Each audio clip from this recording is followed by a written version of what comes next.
So this is what gave you courage? An ordinary housemaid now believes she can audit billionaires? The contents of Sade's faded handbag scattered across the glass table. Painkillers, a bus card, 3 crumpled receipts, her accounting certificate. 32 executives watched as Kemi Balagan lifted the certificate between 2 fingers as though it carried disease. "So this is what gave you courage?" she asked. An ordinary housemaid now believes she can audit billionaires. She tore it down the middle. The sound was small, but something inside that room broke with it. 2 security officers held Niyi Adeyemi near the door. Only yesterday, every man in that building called him chairman. This morning, his access card was dead, his accounts were frozen, and the woman he planned to marry was accusing his maid of stealing the documents that destroyed him. "Kneel down and confess," Kemi shouted. Sade bent slowly, not to kneel, to pick up the 2 pieces of her certificate. Then she raised her head and said, "Madam, the paper you tore is not the only record I kept." What she revealed next would bring powerful men to their knees. Do not miss one moment of this story. Subscribe now and tell us your city, your country, and the exact local time where you are listening from.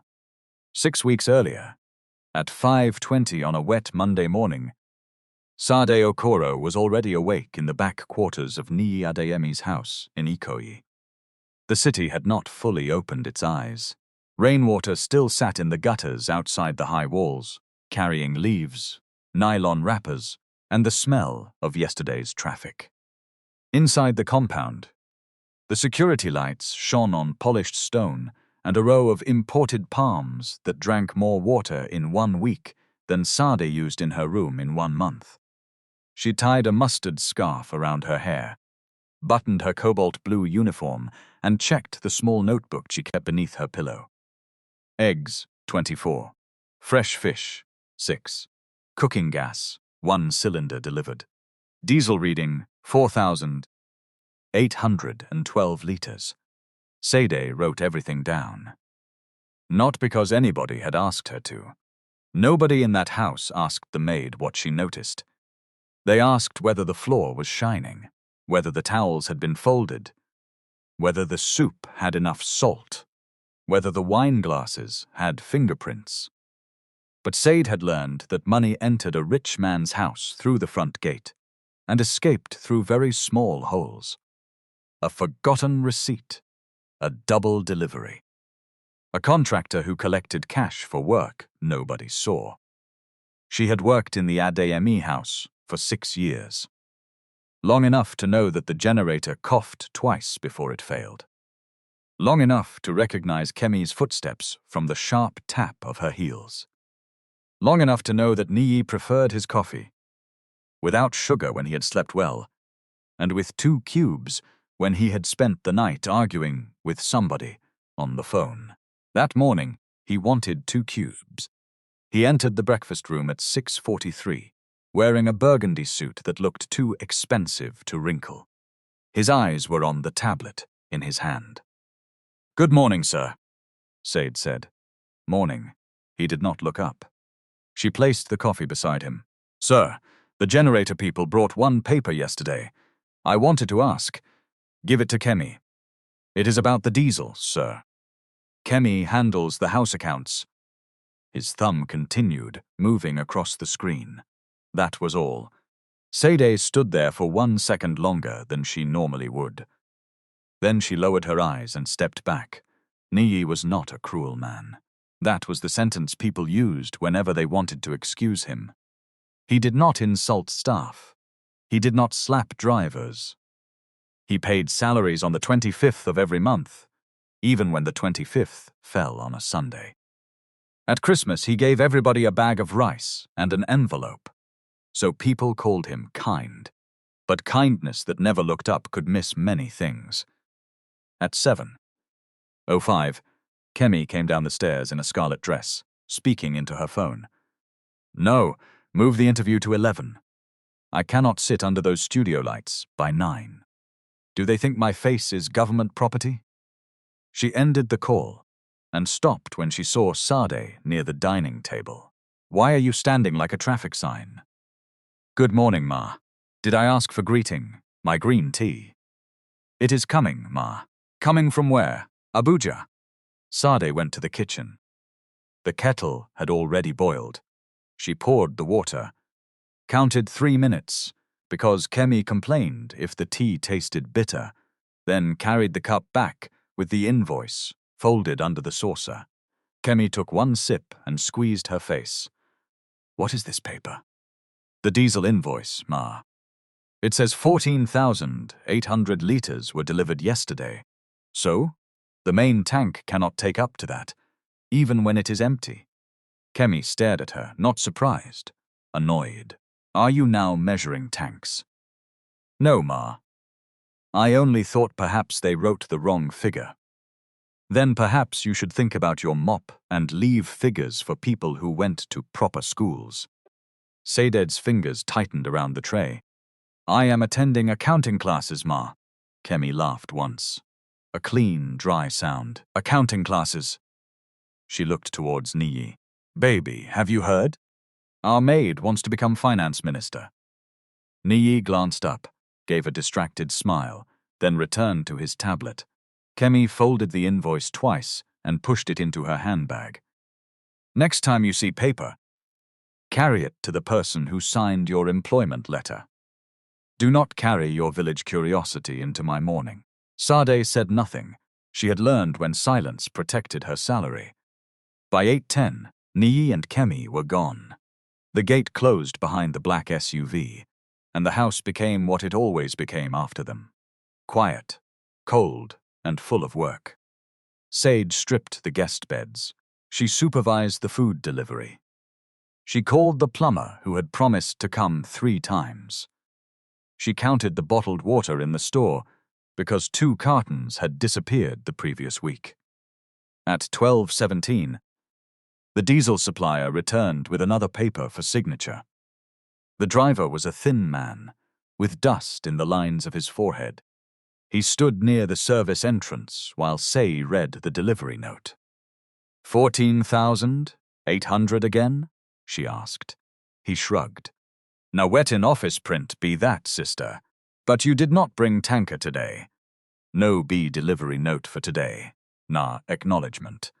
Acknowledgement for which delivery? Ogre. I know no. I only carry paper.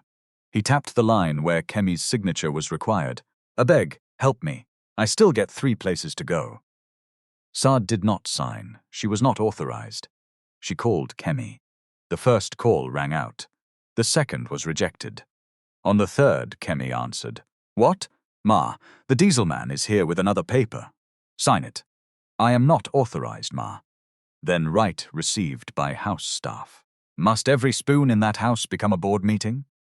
Sade looked again at the amount. Ma, there was no delivery today. The line went quiet. When Kemi spoke again, her voice had changed. Lower. Give the man the phone. The driver took it, listened, said, Yes, Ma, 4 times, then handed it back. She say, make I leave am. He walked away quickly. Sade watched him through the service gate until he disappeared. Then she went to the office beside the kitchen, placed the paper on the photocopier, and made 1 copy. Her hands shook while the machine warmed up. She told herself it was only for the house records. That was almost true. At 6:30 that evening, Sade changed into a plain cream blouse and took 2 buses to her accounting class in Yaba. She arrived 9 minutes late with rain on her sandals and the diesel invoice folded inside her notebook. The instructor was explaining internal controls. A company can lose millions because everybody assumes somebody is checking, he said. The person who approves should not be the same person who pays. The person who receives goods should not be the only person confirming quantity. Separation of duties. Very simple. Very important. Sade wrote the words twice. During the break, she approached him with the invoice.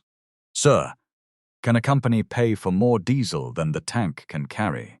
He adjusted his glasses and read the paper. Of course, a company can pay. The question is whether the diesel entered anywhere. What if the number is a mistake? One mistake is a mistake. Repeated mistakes are a pattern. He pointed at the contract code in the upper corner. Look at the supporting documents. Delivery time. Vehicle number. Tank reading before and after. Authorization. Never accuse anybody from one paper. I am not accusing. Good. Because suspicion is not evidence. He returned the invoice. But do not throw it away. Sade slid it back into her notebook. That night, in her small room behind the main house, she compared the copy with the meter reading. She had written at 5:20 that morning. The numbers could not sit together. They fought on the page. 4,812 liters in the tank. 14,800 liters supposedly delivered. The generator had run for 11 hours. No overflow. No second storage tank. No tanker truck seen by the gate cameras during the time stated on the invoice. Sade drew one line beneath the contract code, AHDC 41 Then she closed the notebook and switched off the light. 3 days later, the same code appeared again. This time, it was not on a house invoice. It was on a maintenance file Kemi left open in the breakfast room. Sade had gone in to clear 2 untouched plates after a meeting between Kemi and Victor Coker, the chief financial officer of Adebayo Harvest Logistics. Victor was still standing by the window, fastening the button of his emerald suit. He had the careful face of a man who never raised his voice, because other people had learned to be afraid before he needed to. Kemi was pouring herself wine at 10 in the morning. Clear this place, she told Sade. Sade began stacking the plates. Victor closed one file and placed his palm over it. You know, he said to Kemi, staff in a private residence should sign stronger confidentiality agreements. Kemi glanced at Sade. This one? She can barely pronounce confidentiality. Sade kept her eyes on the plates. Victor smiled. Never underestimate anybody who enters a room when people have stopped noticing her. For one moment, Sade looked at him. His smile remained, but his eyes did not. After they left, one sheet remained beneath the chair. Sade bent to pick it up. It was a repair invoice for an industrial generator at Apapa Cold Store 3. Contract code AHDC 417. Quantity, 2 fuel injection pumps. Sade knew that code now. She also knew, from the company driver who sometimes ate in the kitchen, that Cold Store 3 had been shut for electrical rewiring during the entire month. She placed the sheet on Kemi's desk. Then she copied the code into her notebook. Not the invoice, only the code. She told herself she was learning. That was also almost true. Niyi Adeyemi had built Adebayo Harvest Logistics from 4 rented trucks and 1 leaking warehouse near Mile 2. At 41, his face appeared on business magazines, airport billboards, and the wall of a bank branch where Sade once waited 3 hours to replace her ATM card. He spoke well about food security.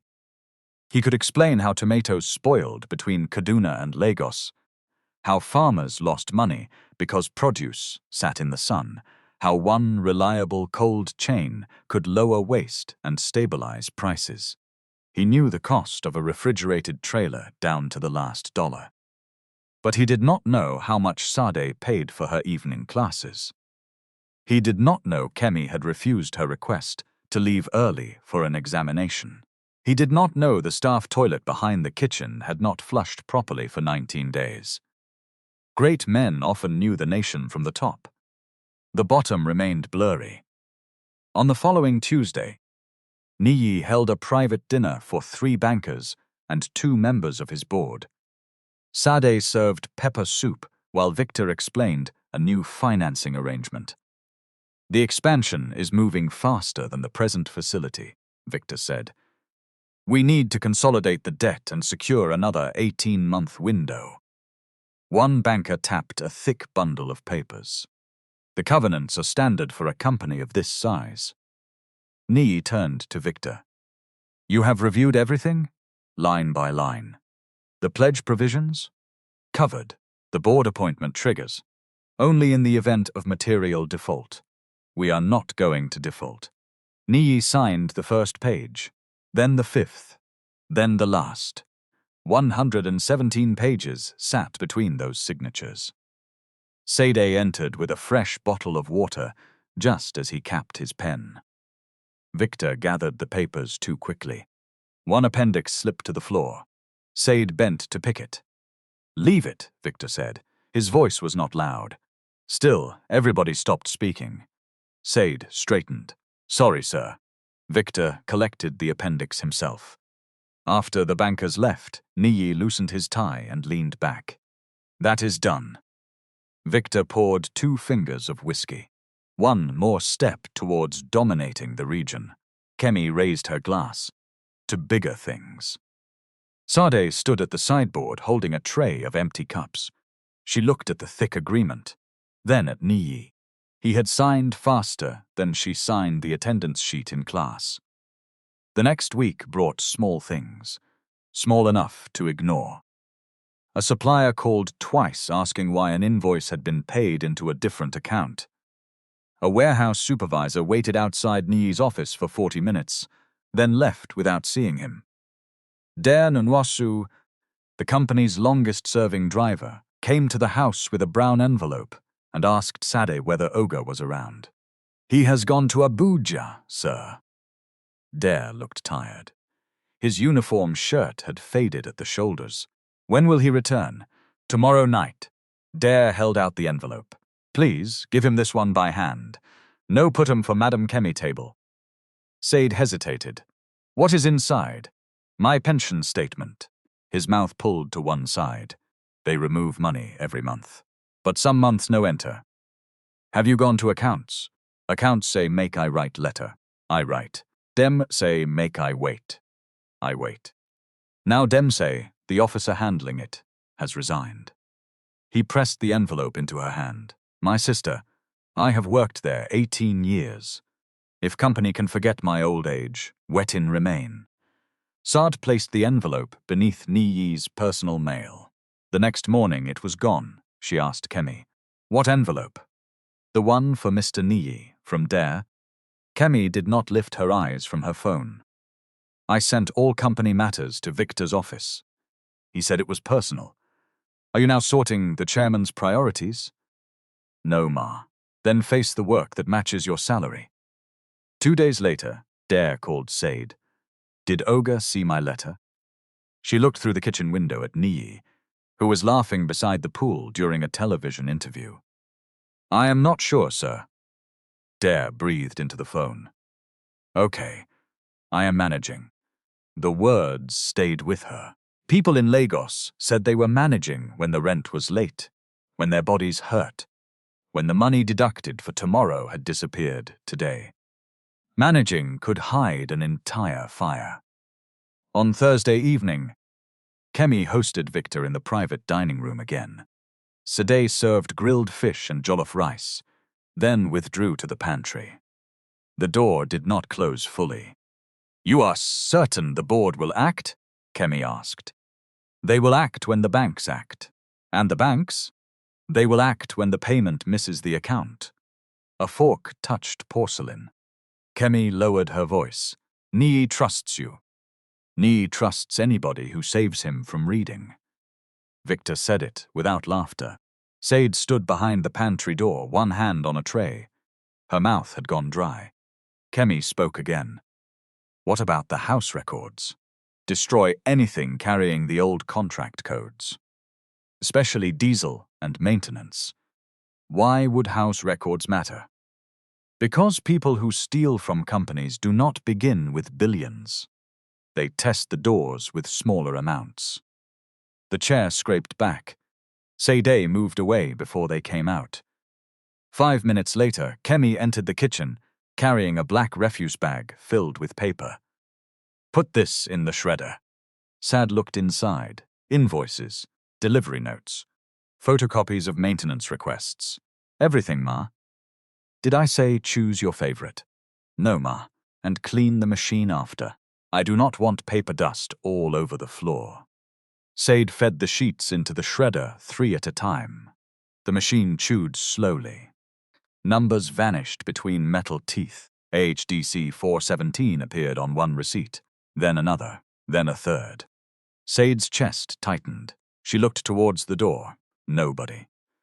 She slid the first page of one payment acknowledgement beneath the cleaning cloth on the counter and continued shredding. At 10:26 that night, she locked herself in her room and unfolded it. The paper showed a transfer of 8,417,000 naira to a supplier called Harbour Diesel and Components. The bank account number had been corrected by hand. The signature beneath the correction belonged to Victor Coker. Sade photographed the page with her old phone, then placed the original inside the cover of her accounting notebook. She did not sleep well. At 3:12 in the morning, the generator stopped. The air conditioner died. The compound fell quiet. Then the backup alarm began beeping from the security office. Sade wrapped a cloth around herself and went outside. The tank gauge showed 973 liters. The house had supposedly received almost 30,000 liters in 11 days. Yet they were nearly empty. She wrote down the reading. This time, she pressed hard enough for the pen to mark the next page. The following afternoon, Niyi returned from Abuja carrying 2 phones and the confidence of a man who believed the world was still arranged around him. He found Victor in the Home Office. "Why did the bank send me a covenant notice?" Niyi asked. "Routine system alert. It says yesterday's repayment was not received. The payment left our account." "To where?" "The designated collection account." Niyi placed his phone on the desk. "Then why is the bank saying otherwise?" Victor's face did not move. "I will resolve it before morning." Niyi studied him, then nodded. "Do that." That was the last ordinary decision he made as chairman. At 11:48 that night, while rain struck the windows of the Ikoyi house, a business news website published a confidential dossier accusing Niyi Adeyemi of diverting staff pension funds, inflating diesel contracts, and using company money to maintain a private lifestyle. By midnight, the story had spread to 5 blogs. By 12:17, a television station was running his photograph beneath the words "Billionaire CEO in pension scandal." At 12:26, one bank suspended the company's credit line. At 12:41, another requested immediate clarification. At 1:03, the board secretary sent notice of an emergency meeting. Sade stood in the dark kitchen with her phone in her hand. Upstairs, something shattered. Then Kemi screamed Niyi's name. Niyi came down the stairs barefoot, one hand gripping the rail. Kemi stood in the sitting room with a broken wine glass near her feet. Her phone was pressed to her ear, but she was no longer speaking. On the television, Niyi's face filled the screen. The presenter was reading extracts from internal documents. Staff pension deductions, inflated fuel contracts, payments to shell suppliers. Photographs of the Ikoyi house appeared next, followed by an aerial shot of a private jet painted in the company's colors. "This is rubbish," Niyi said. Kemi ended the call.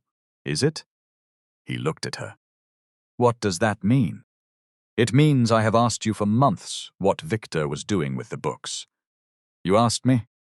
I told you expansion was too fast. No. You told me the new warehouse launch needed a better event planner. This is not the time to insult me." Niyi picked up his phone and called Victor. No answer. He called again. No answer. On the 3rd attempt, Victor answered. "I am already handling it," he said. "Where did the debt payment go?" "The bank is tracing it." "Why are pension documents in the press?" "I do not know." "Do not tell me you do not know. You control finance. And you control the company. The line was quiet for half a beat. Victor continued. The board has moved the emergency meeting to 7:30. You should come with independent counsel. Independent counsel? Victor, what is going on? You received the notice. The call ended. Niyi stared at the screen. For the first time since Sade had known him, he looked like a man waiting for permission inside his own house. At 2:15 in the morning, 3 senior managers arrived. They entered through the front door without greeting the staff. At 3:02, 2 lawyers came. At 4:10, the company's head of security changed the code on the document room. Kemi moved between them in a red silk robe, giving orders. Remove all company files from the study. List every device. Do not let domestic staff touch anything. Sade stood near the kitchen door. Domestic staff. That was what Kemi called her when there were important people around. Not Sade. Not even Maid. A category. At 4:36, Kemi entered the kitchen. Bring your handbag. Sade did not move. Why, Ma? Kemi's eyes narrowed. Did you not hear me? I heard, Ma. I am asking why. Because confidential documents have left this house, and you have been putting your nose inside papers that do not concern you. Sade felt the notebook beneath her mattress as if it were against her skin. I did not send anything to anybody. Bring the bag. No, Ma. Kemi stepped closer. The kitchen seemed to shrink around them. What did you say? My bag is my personal property. Kemi stared at her for several seconds, then smiled. It was not a pleasant smile. By 7:30, you will understand how personal property works when police are involved. She turned and left. Sade went to her room and locked the door. Her first instinct was to burn the copied page. She took the notebook out, held the edge of the paper near the small gas flame, then pulled it back. The instructor's voice returned to her. Suspicion is not evidence, but evidence destroyed was gone forever. She photographed every page she had written about fuel readings, dates, and contract codes. She sent the images to an email address she had opened for her course assignments. Then she wrapped the original payment acknowledgement in nylon and pushed it beneath the loose lining of her handbag. The certificate sat on top. At 6:12, Niyi came into the kitchen wearing yesterday's suit. His tie hung open. There was grey dust along one sleeve where he had leaned against the study shelf. Sade. Sir, did you see anybody remove documents from the house? She looked at him. This man had not listened when she mentioned Diesel. He had not asked why Dare's pension letter disappeared. Now the walls were burning, and he wanted the maid to tell him where the smoke began. I saw Madam Kemi bring papers for shredding last Thursday. Niyi's head lifted. What papers? Invoices, maintenance papers, Diesel papers. Why did you shred them? She instructed me. And you did not think to tell me. The question hit harder than she expected. Sade gave a short laugh. She could not help it. Sir, when I tried to tell you about the Diesel invoice, where did you send me? Niyi opened his mouth. Nothing came out, she continued. You said I should give it to Madam Kemi. I did not know. Yes, sir, you did not know. The words sat between them, not loud, not respectful either. Niyi rubbed his forehead. Do you have any of those papers? Before Sade could answer, Kemi appeared behind him. There you are. She looked from Niyi to Sade. Chairman, the car is ready, and the board council said you should not discuss company matters with staff. Niyi turned. She may have seen something. Kemi's face hardened. Or she may be the person who leaked it. Sade felt the floor become cold beneath her feet. Niyi looked at Kemi. That is a serious accusation. So is theft. Do you have proof? By the time we reach the office, we will know. Kemi walked away. Niyi remained for 1 second. Come to the office at 8, he told Sade. Bring anything you have. Then he followed Kemi. At 7:31, the emergency board meeting began on the 13th floor of Adebayo Harvest Logistics in Apapa. Niyi entered through a corridor lined with photographs of refrigerated trucks, farmers, warehouse openings, and awards bearing his name. The receptionist did not stand when she saw him. She looked down. That frightened him more than the headlines. Inside the boardroom, Victor sat 3 chairs away from the head of the table. Not in Niyi's seat. Close enough. The bank's counsel presented the missed payment. The company's secretary presented the press leak. An external director presented a motion to suspend Niyi pending investigation. Niyi objected. The payment was authorized. Finance must explain where it went. Victor folded his hands. The payment instruction carried your digital approval, after your office prepared it. You approved it to the collection account in our agreement. The account was amended under the restructuring documents. What amendment? Victor opened a file. Appendix 12. Page 94. A copy was passed to Niyi. His signature was at the bottom. Above it sat an account number he had never seen. The change was part of the lender's cash management structure, Victor said. You signed it. Niyi looked down the table. Every face had become careful. You told me the appendices were standard. They were available for your review. You reviewed them for me. I am the chief financial officer, not the owner of your signature. That sentence entered the room and locked the door behind it. The bank counsel continued. Due to the missed payment and the reputational concerns, the lenders have activated protective rights under the facility. Credit lines are suspended. Disposals and major payments require oversight. The pledged shares are subject to enforcement if the default is not cured. Niyi turned to the board secretary. And this board wants to suspend me before checking whether the account was manipulated. We are preserving the company, she said. I am the company's largest shareholder. You pledged a significant portion of those shares. I founded this business. Victor's voice came softly. That is not a control system, Niyi. The motion passed by 7 votes to 3. Niyi Adeyemi was suspended at 8:04 in the morning. At 8:06, his company email stopped working. At 8:08, his access to the finance dashboard disappeared. At 8:11, security received instructions to retrieve his laptop. At 8:17, the boardroom doors opened and Sade was pushed inside. Her handbag was in Kemi's hand. Give me that, Sade said. Kemi walked to the table and turned it upside down. The contents scattered across the glass. Painkillers, a bus card, 3 crumpled receipts, her accounting certificate. 32 executives watched. Victor did not look surprised. Kemi lifted the certificate between 2 fingers. So, this is what gave you courage? She asked. An ordinary housemaid now believes she can audit billionaires. Sade, Niyi said, stepping forward. One security officer blocked him. He looked at the man. Move.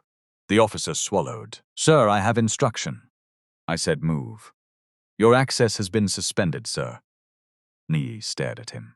The officer's hand trembled near his belt, but he did not move. Kemi tore the certificate down the middle. The sound was small. Sade watched one half fall near Victor's water glass. Why are you doing this? She asked. Because rats have become too bold in this company, Kemi said. You enter a billionaire's house with 1 nylon bag. Then, after eating his food for 6 years, you begin stealing documents. I did not steal anything. Then, why were copies of internal invoices found among your things? Sade's eyes moved to her handbag. The lining had been cut. The payment acknowledgement was gone. She looked at Kemi. You searched my room. I searched company property. That room contains my private things. You do not own 1 tile in that compound. Even the air conditioner you breathe belongs to the company you tried to destroy. Niyi's voice cracked across the room. Kemi, enough. She turned on him. You are no longer in a position to tell anybody what is enough. Nobody moved. The board members looked at papers, phones, polished fingernails. Anywhere except the two people being stripped in front of them. One of authority, the other of dignity. Kemi pointed at the floor. Kneel down and confess.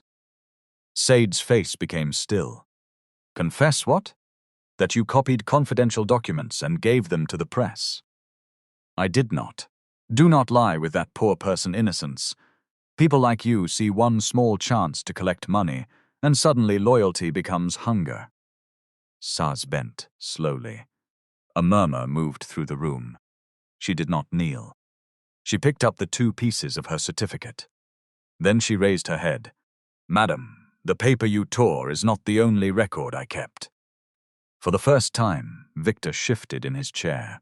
Kemi's eyes sharpened. What record? Sade folded the torn certificate and placed it inside her bag. The one you did not find. Victor spoke. This meeting is not a theater. Security should hand her to the police liaison. No, Niyi said. Victor looked at him. You are suspended. She came here on my instruction, and she is carrying stolen company information. You do not know that. We found a payment document hidden in her bag. Sade turned to the board. That paper was inside my accounting notebook. Madam Kemi ordered me to shred the other copies. Kemi laughed. Listen to her. A maid who was caught stealing is now forming investigation. I wrote the generator readings before I ever saw that payment paper. Where? Victor asked. Too quickly. Sade looked at him. You said I was not educated enough to understand records, sir. Why are you worried about my notebook? The water glass near Victor's hand stopped halfway to his mouth. Niyi saw it, so did Kemi. She grabbed Sade's arm. You insolent thing. Niyi shoved past the security officer. Take your hand off her. Kemi released Sade and stepped back. The security men moved between them. The board secretary struck the table with her palm. This ends now. Miss Okoro will be removed from the premises. Any criminal complaint will be handled properly. Nobody will conduct an interrogation in this room. Victor leaned towards the secretary. The documents must be recovered. Through counsel, she replied. Sade was escorted out. At the lift, Kemi followed her. You have lost your job, she said. Your final salary will be held against the missing documents. You cannot hold my salary. I can hold anything that enters my house. It is Mr. Niyi's house. Kemi smiled. Go there and try the gate. The lift doors opened. Sade stepped inside.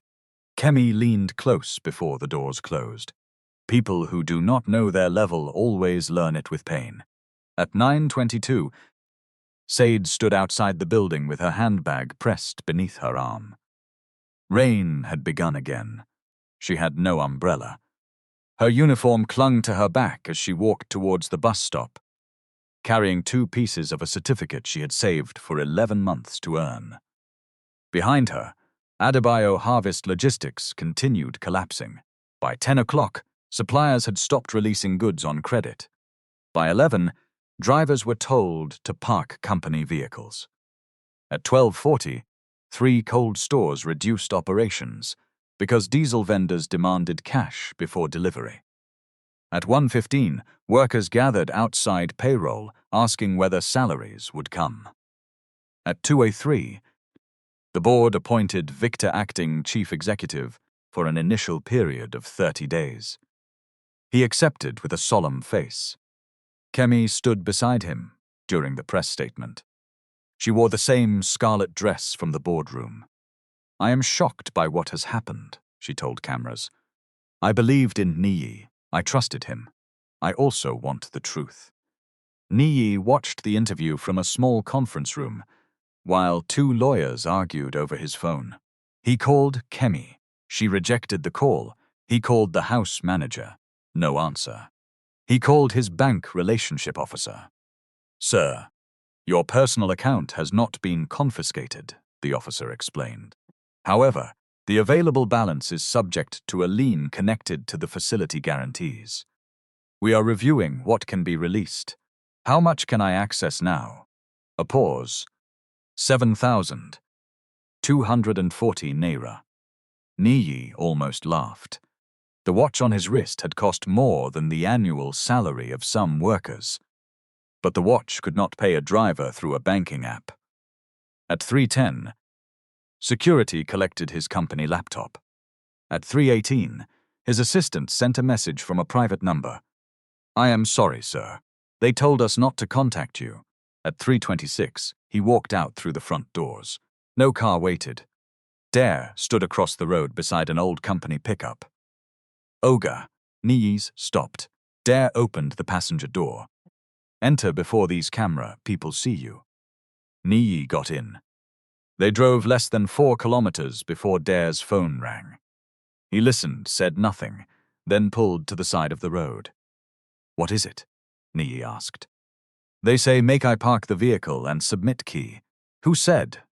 Transport manager. Tell him I authorized the trip. Dare looked at him. With which office, Oga? The question was not rude. That made it worse. They left the pickup at a petrol station. Dare removed his personal Bible from the glove compartment and locked the doors. Niyi stood under the station canopy while rain blew sideways. Where are you going, sir? Dare asked. Dare did not answer. What? Madam Kem changed gate instruction. They called security after you left office. Niyi stared at him. That property is mine. Dare wiped rain from his face. I know whose name day paper, Oga. But they say, company legal team is taking control because the house was bought through executive accommodation account. Niyi reached for his phone and called the head of security. The call went unanswered. He called Kemi. She answered this time. Do not come to the house, she said. What protecting myself? You changed the gate code? The legal team did. My clothes are there. They will pack what belongs to you. What belongs to me? His voice dropped. Kemi. We were to be married in 4 months, and now every station in Nigeria is calling you a thief. You know I did not steal pension money. I know you signed the accounts. Victor prepared them. You signed them. The same sentence again. This time from the woman who slept beside him. Niyi closed his eyes. What did Victor promise you? Kemi ended the call. Dare stood a few steps away, pretending not to listen. Niyi looked at the rain beyond the canopy. Book me a hotel. Dare took out his phone and checked 3 places. The first required a card guarantee. The second had reporters waiting in the lobby. The third declined the reservation after recognizing the name. Niyi lowered himself onto a plastic chair beside the station shop. People passed within 3 meters of him without recognizing the billionaire from the news. His burgundy suit was dark with rain.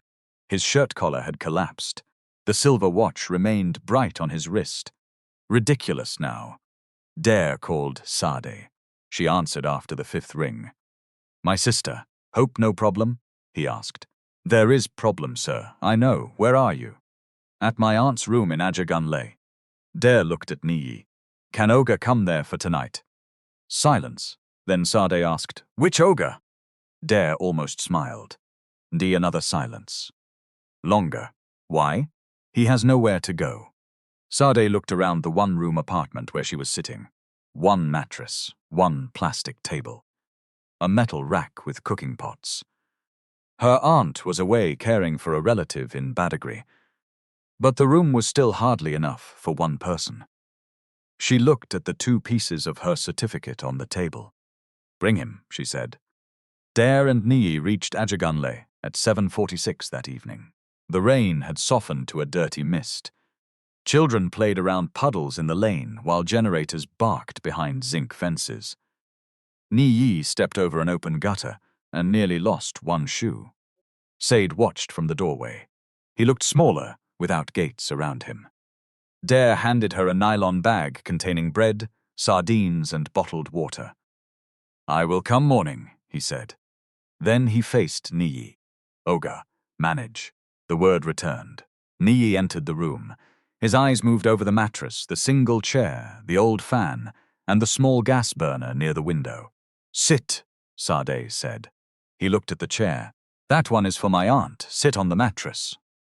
Niyi sat. Sade remained standing. "Let me make something clear, sir.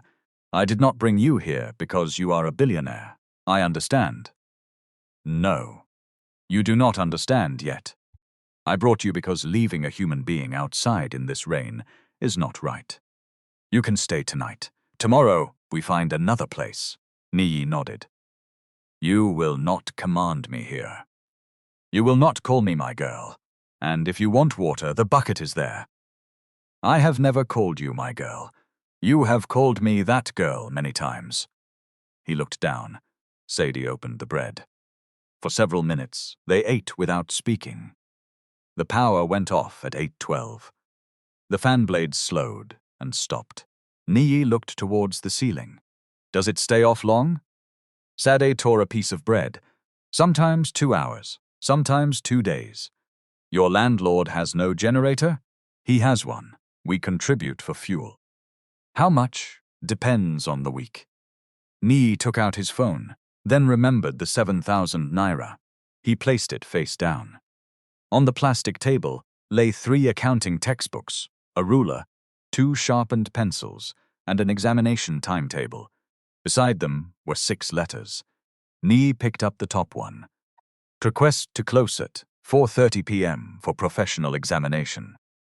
Across the bottom, in Kemi's handwriting, were the words, "Denied. Private dinner." Staff, the next letter carried the same request. "Denied. The third." Niyi looked at Sade. "How many examinations did you miss?" "2. Why did you not tell me?" Sade chewed slowly. "When?" He said nothing. "When you were on your phone at breakfast. When Madam Kemi said I was becoming finance minister. Or when I tried to talk about diesel and you sent me back to her." Niyi put the letter down. "I thought she handled staff matters. She handled us, yes." The room went quiet. A neighbor's radio played through the wall. Somewhere outside, a woman argued about kerosene. A baby cried, then stopped. Niyi took off his watch and placed it on the table. "I did not steal those funds." Sade looked at him. "I did not say you did. Do you believe me?" "I believe somebody stole." "That is not what I asked. And you have not answered many things I asked." He leaned back against the wall. For a moment, the old impatience returned to his face, the habit of being obeyed. Then it faded. "What do you have?" he asked. Sade wiped her fingers, reached beneath the mattress, and brought out her notebook. She did not hand it to him immediately. "I have readings from the house tank. Dates, delivery amounts, contract codes. I have photographs in my email. The paper they removed from my bag showed 8,417,000 naira paid to Harbour Diesel and Components." Niyi sat forward. "Harbour Diesel supplies our Apapa facilities. The same contract code was used for your house. That is impossible." Sate opened the notebook. 14,800 litres on the 3rd. Another 14,800 on the 14th. The house tank cannot take 6,000. At 3:12 the next morning, the gauge was 973. Niyi took the book. His eyes moved over her handwriting. Dates, times, meter readings, vehicle plates where she had them, notes on which camera angles covered the service gate. "This could be clerical duplication," he said. "Then it happened many times. Still, it does not prove Victor diverted money." "I know. You would need supplier ownership records, bank flows, approval trails. I know." He looked up. Sade's voice was steady. "I am not saying this book proves who stole. I am saying it proves somebody is lying." Niyi read the line again. At the bottom of one page, Sade had written Dare pension letter, sent to Victor through Kemi. "You knew about Dare's pension?" he asked. He came to the house. "I never saw the letter. That is the point, sir." The power returned with a sudden burst. The fan shook above them, turning slowly. Niyi stared at the notebook. How do we get this before the board? We? He looked at her. Sade reached behind the textbooks and took out a small metal cash box. From it, she removed a folded statement bearing the logo of Adebayo Harvest Logistics Employee Share Plan. She placed it on the table. 3,700 ordinary shares. Niyi blinked. You own shares? I joined the employee plan 3 years ago. Domestic staff were included. Everybody on payroll could join. Almost nobody explained it to us. Dare helped me fill the form. Niyi read the figure again. The shares were worth almost nothing compared with his former holding. But they were registered. They had a number. They had a name. Sade Okoro. She leaned back against the wall. You may no longer have a chair in that boardroom, sir. Her finger rested on the statement. But according to this paper, I still have a voice there. Niyi did not sleep that night. The mattress was thin. The room was hot. And each time he closed his eyes, he saw page 94 of the loan agreement. His own signature sat beneath the amended account number, like a witness that had already testified against him. Sade slept on a folded wrapper near the door. At 4:58, before the first call to prayer drifted over the roofs, she woke and found him still sitting against the wall. You will fall sick if you continue like this, she said. I need a lawyer. You had lawyers yesterday. Company lawyers. They were not your lawyers? Niyi rubbed his face. I thought they were. Sade tied her scarf. That sentence is following you everywhere. He looked at her. She did not soften it. By 6:40, Dare arrived with a second-hand shirt and a pair of trousers for Niyi.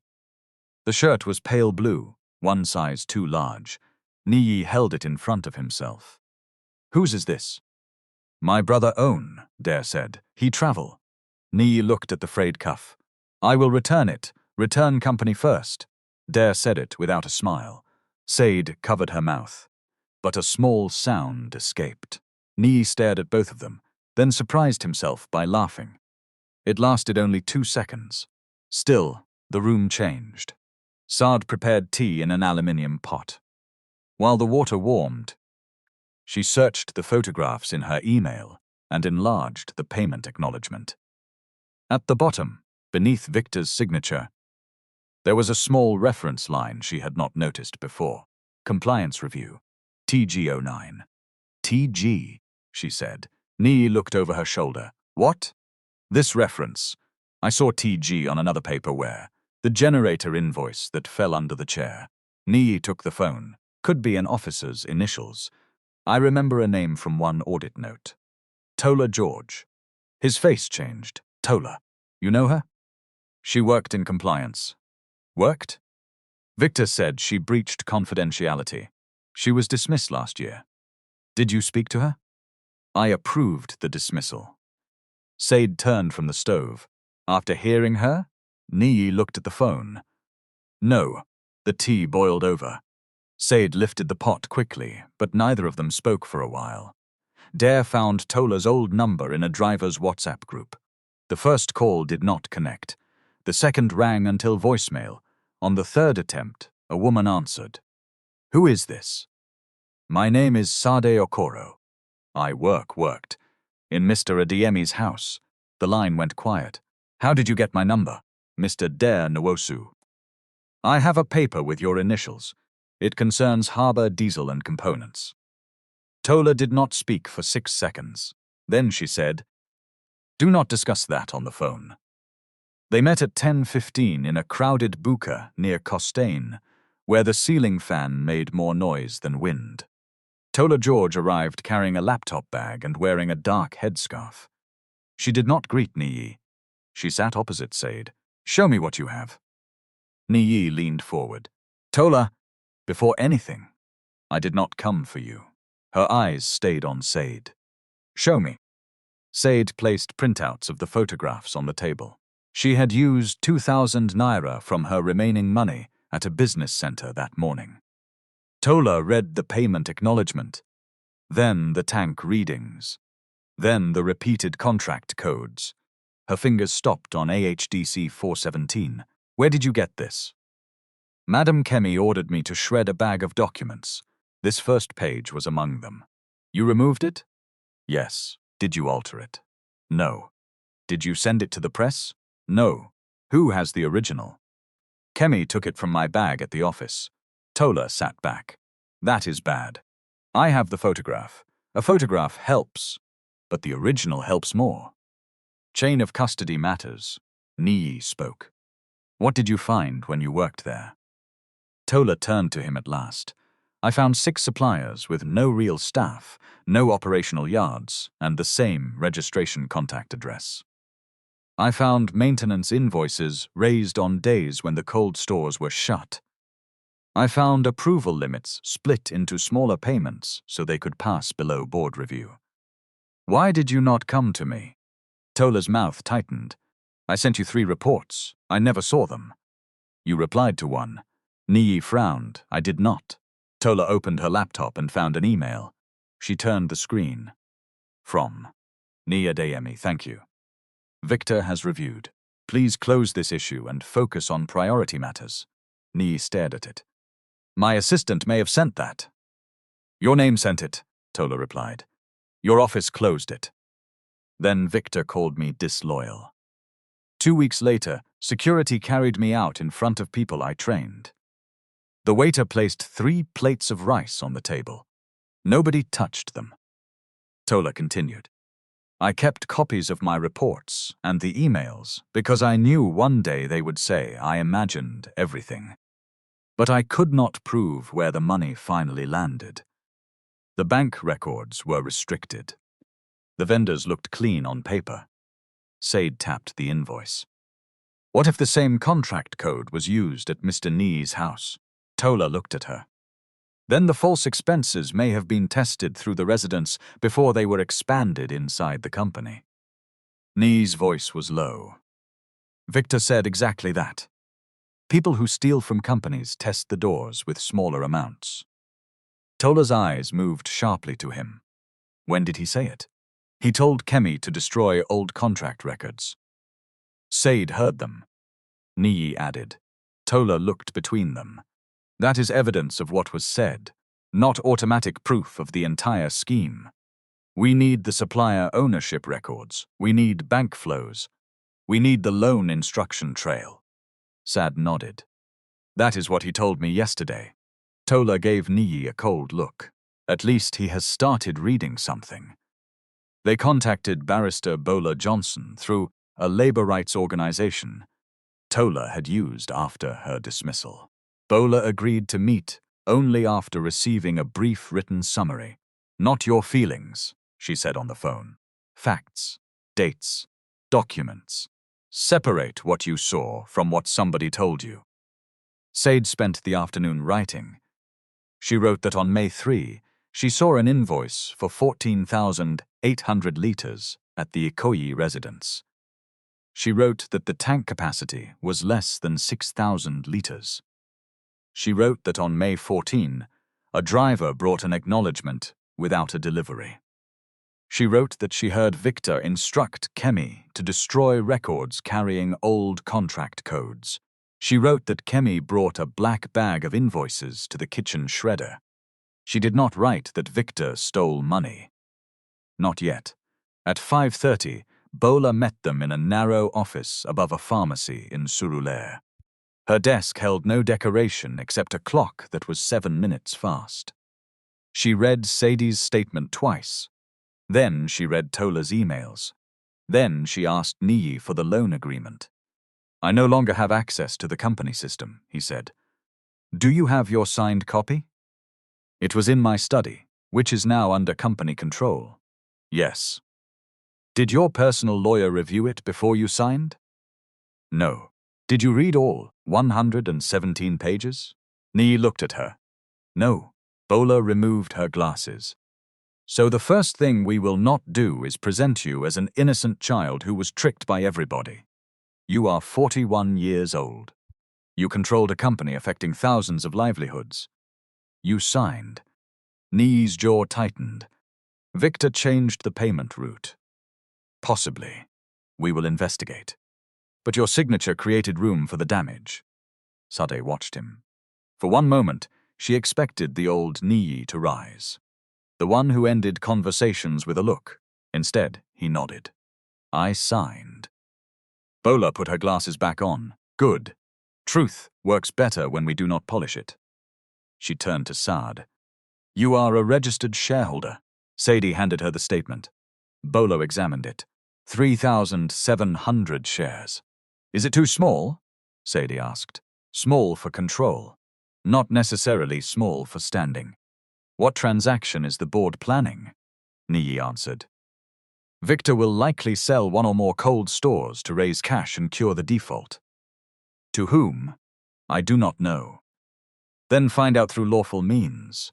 No hacking, no entering offices at night, no posting allegations online. No voice recordings manufactured through traps. Bola looked directly at Sade. And do not keep original company papers in a room anybody can search. They already took one. From now on, every file you give me will be logged.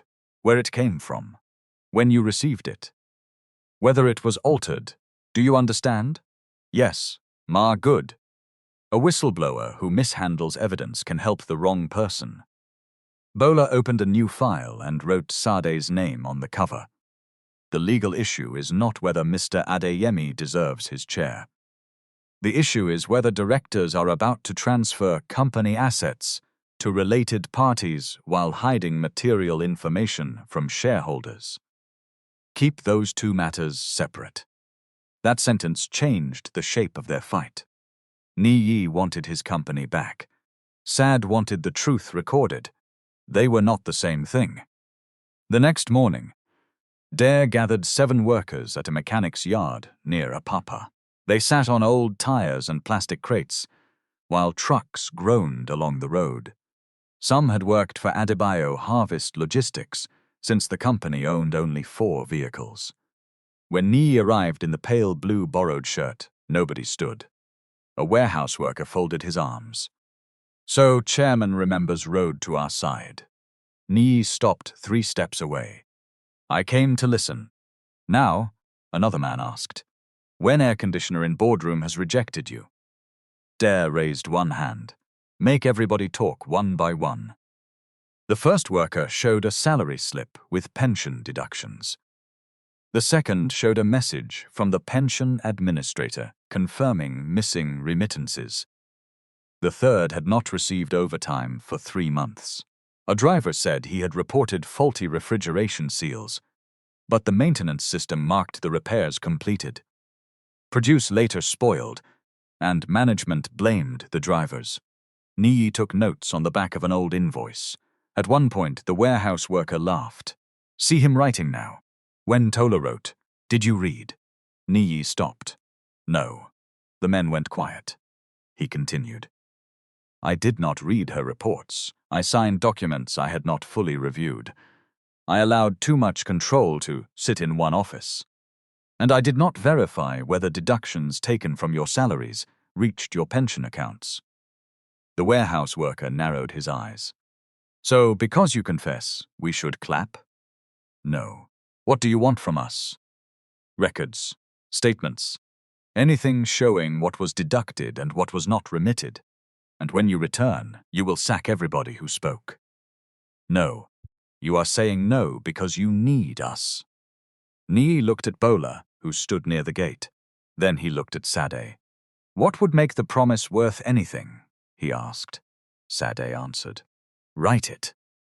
They used a table made from 2 crates and a sheet of plywood. Bola drafted a commitment in plain language.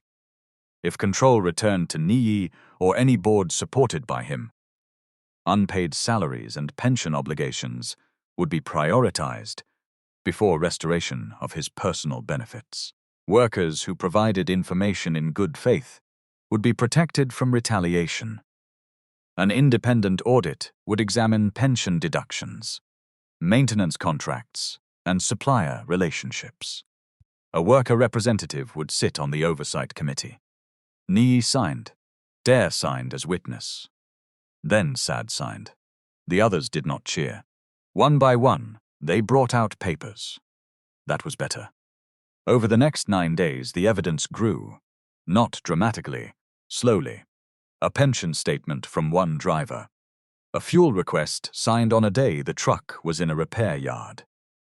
A maintenance completion certificate for a generator that had been removed 3 months earlier. A screenshot of an internal payment screen, taken by a worker before his access was blocked.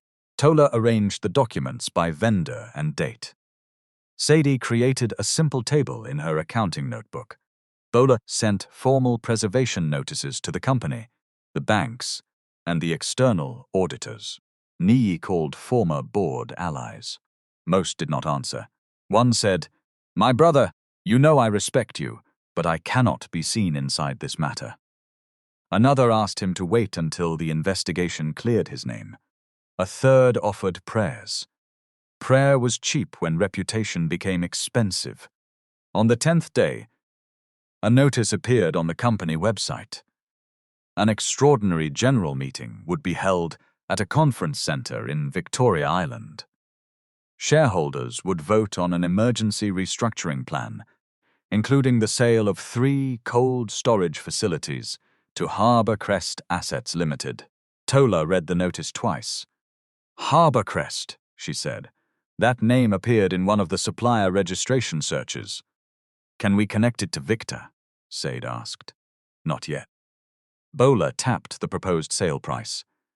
It is 38% below the last independent valuation. Niyi stared at the screen. They are selling the best assets. To cure the default? Sade asked. To strip the company, he replied. Bola raised a finger. Careful, that is your conclusion. We still need evidence. 2 days later, Kemi came to Ajigunle. She arrived in a black SUV that could barely turn inside the narrow lane. Neighbors watched from doorways as she stepped over the gutter in gold heels and stood before Sade's door. Sade did not invite her inside. What do you want, Ma? Kemi looked past her into the room. So this is where you brought him. Niyi is not here. I did not come for Niyi. She held up a brown envelope. I came to save you from your own foolishness. Sade remained in the doorway. Kemi removed a document and a bank draft. 14,500,000 naira. Sade's breath changed. Kemi saw it. 2 years' rent for a decent flat. A job at a hotel in Lekki. You will sell your shares and sign a confidentiality agreement. Nobody will continue the complaint against you. Complaint? Victor has reported the missing documents. Police will soon invite you. I did not leak anything. Police do not begin by asking whether poor people are innocent. They begin by asking who can afford a lawyer. Kemi extended the paper. Sade did not take it. Why are my small shares worth 14 million? They are not. The money is for peace. Whose peace? Kemi's mouth hardened. You think these people will make you a director? Look at yourself. You are standing inside one room where the cooking pot and sleeping mat are greeting each other. Niyi used you for 6 years and did not know your surname. Now, because he has fallen, he is pretending you are important. The words landed because some part of them was true. Kemi pushed the envelope into Sade's hand. Take the chance. Poor people do not usually get a second one. She turned and walked back to the SUV. Sade stood in the lane with 14,500,000 naira pressed against her chest. That night, she read the agreement under a rechargeable lamp. The bank draft was genuine. The hotel offer carried a start date. The flat was not a promise.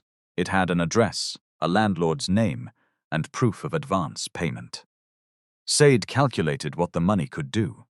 Finish her studies. Move her aunt from the room. Pay debts. Buy a small plot outside Lagos. Sleep without listening for the landlord's generator contribution. She placed a pen on the signature line. Niyi had not called all day. He was meeting lawyers and former investors. Sade looked at the agreement again. Kemi was right about one thing. Niyi had not known her surname. He had not known about her exams. He had not protected her in his house until protecting her became part of protecting himself. Sade uncapped the pen. Then her eyes fell on the folder beside the lamp. Dare's pension statement was on top. 18 years of deductions. Forseminthans. Beneath it were 2 more names, 2 more accounts. 2 more futures cut quietly while everybody at the top discussed expansion. Sade rested the pen against the line. Her hand remained there for a long time. Then she wrote 1 word on a separate sheet. Why? Why would Kemi pay 14 million for shares she said were worthless? Why offer a job? Why mentioned police before any invitation arrived? Why now, before the general meeting? Sade did not tear the agreement. She tore only the small detachable signature page after photographing it, then placed the unsigned contract and the bank draft inside a plastic file. At 8:03 the next morning, she put them on Bola's desk. Bola stared at the amount. You did not cash it? No, Ma. You did not sign? No. Did she state why they wanted the shares? She called it peace. Bola leaned back. This does not prove the sale is fraudulent, but it may show they consider you're standing a risk. Niyi entered late and saw the draft. What is that? Kemi offered to buy Sade's shares, Tola said. For 14 million? Niyi looked at Sade. You considered it. She met his eyes. Yes, he seemed hurt. That annoyed her. You are looking at me as if I promised you loyalty, sir. I thought we were working together. We are. But do not carry me on your head now because you need me. Yesterday, you did not know my surname. Niyi looked away. Sade continued. I almost signed. I did not stop because of you. I stopped because workers' money is inside this matter. Bola closed the file. That distinction is useful. Keep it. At noon, 2 police officers arrived at Bola's office with an invitation requesting Sade to answer questions about removed company documents. Bola accepted the letter. She will attend with counsel, she said. The older officer looked at Sade. Madam, if you have company property, bring it.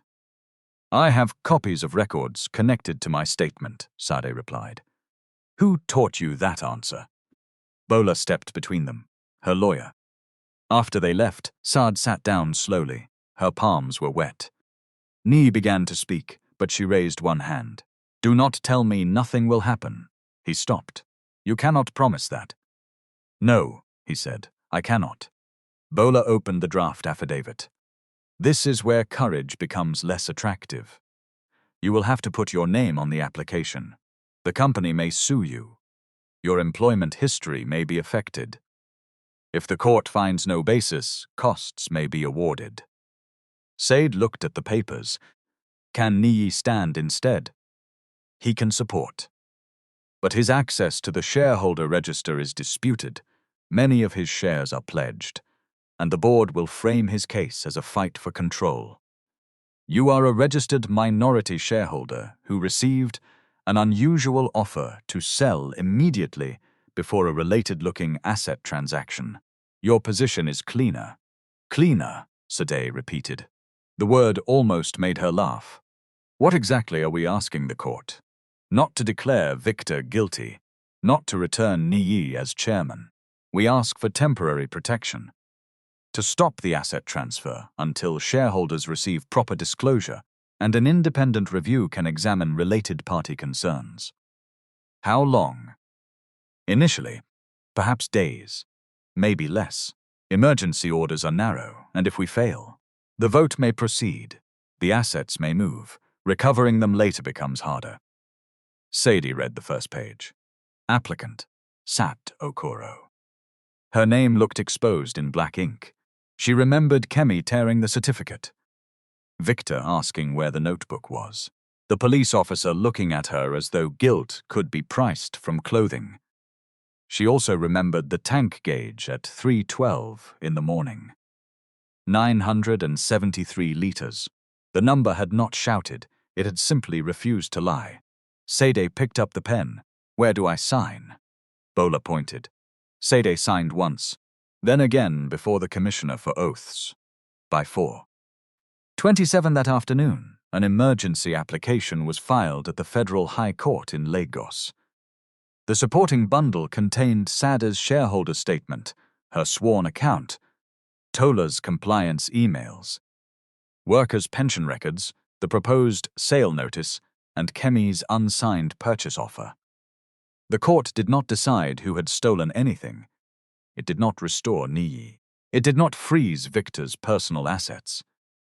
At 6:18, it issued a limited interim order restraining completion of the 3 cold store transfers until the close of the extraordinary general meeting, subject to further directions, 1 day. That was what Sade's signature had bought. 1 day in which the company's best assets could not disappear. The meeting would begin at 10 the next morning. Bola gathered the files. We have stopped the door from closing, she said. Now we must show the shareholders why it should remain open. Outside the courthouse, reporters were already waiting. Somebody had leaked Sade's name. Cameras turned as she stepped into the corridor. A journalist shouted, "Are you the Maid suing a billionaire company?" Another called, "How much did Niyi pay you?" A third asked whether she had stolen confidential papers. Sade stopped. Niyi reached for her arm, but she moved before he touched her. She faced the cameras. "I am not here because anybody paid me," she said. "I am here because the people who clean offices, drive trucks, load food, and keep generators running also own tomorrow." Then she walked down the steps. By the time she reached the car park, the clip was already online. At 8:40 the next morning, Victoria Island was already bright with heat. The conference center rose behind glass walls and trimmed hedges, guarded by men in black suits who checked invitation cards beneath a white canopy. Luxury cars rolled into the driveway one after another. Shareholders stepped out in polished shoes, carrying tablets and folded newspapers. Sade arrived in a hired taxi with Bola and Tola. She wore the same cobalt blue uniform Kemi had dismissed her in. Not because she had no other clothes, because she wanted nobody to mistake the work they had insulted for shame. Her mustard scarf was tied neatly. The 2 halves of her certificate had been joined with transparent tape and placed inside a clear file. Niyi came separately with Dare. He wore the borrowed pale blue shirt beneath a charcoal jacket Bola had found for him. The jacket fit across the shoulders but pulled slightly when he moved. At the entrance, a receptionist scanned Bola's pass, then Tola's. When Sade stepped forward, the receptionist looked at her uniform and pointed towards the side of the building. "Service entrance is behind." "I am attending the shareholders' meeting," Sade said. The receptionist gave her a tired look. "Madam, catering staff should report to the loading bay." "I am not catering staff." A security guard moved closer. "Please do not block the line." Bola placed Sade's shareholder statement on the desk. "Check registration number AHLES 03700. The receptionist did not touch it. Kemi's voice came from behind them. "What is the delay?" She approached in a fitted scarlet dress, gold earrings flashing beneath the lights. Victor walked beside her in an emerald suit, speaking with 2 investors. Kemi saw Sade and stopped. For half a second, her face emptied. Then the smile returned. "Sade, you should know better than to enter through the front when there are guests." Sade looked at her. "I am one of the guests, Ma." Kemi laughed. "Please, do not create another roadside performance. Go to the staff entrance before security carries you." Bola faced the receptionist. "Check the register." Victor stepped nearer. "This individual is under investigation for removing confidential documents." "She is also an applicant protected by an interim court order," Bola replied. "Preventing a registered shareholder from attending may become useful evidence. People in the queue began listening. The receptionist finally typed the number. Her fingers slowed. She looked at the screen, then at Sade. Name? Sade Okoro. The receptionist swallowed. It is here. Kemi's smile disappeared. Check again. The receptionist did. 3,700 ordinary shares. Employee plan. Victor's eyes moved to Sade's clear file. Bola held out her hand. Her badge. The receptionist printed it. Sade clipped the badge to her uniform. Share one word. It weighed less than a spoon, but Kemi stepped aside. Sade walked through the main doors. Inside the hall, a giant screen displayed the Adebayo Harvest Logistics logo above the words, Preserving Value. Rows of white chairs faced a raised platform. On the platform stood a long table with microphones for the board. Employees had been placed at the back, behind a velvet rope. Dare recognized drivers and warehouse staff among them. He joined them rather than sitting with Niyi. At 9:57, the board members entered. Victor took the central seat, the chair Niyi once occupied. Kemisi sat at the far end as communications director.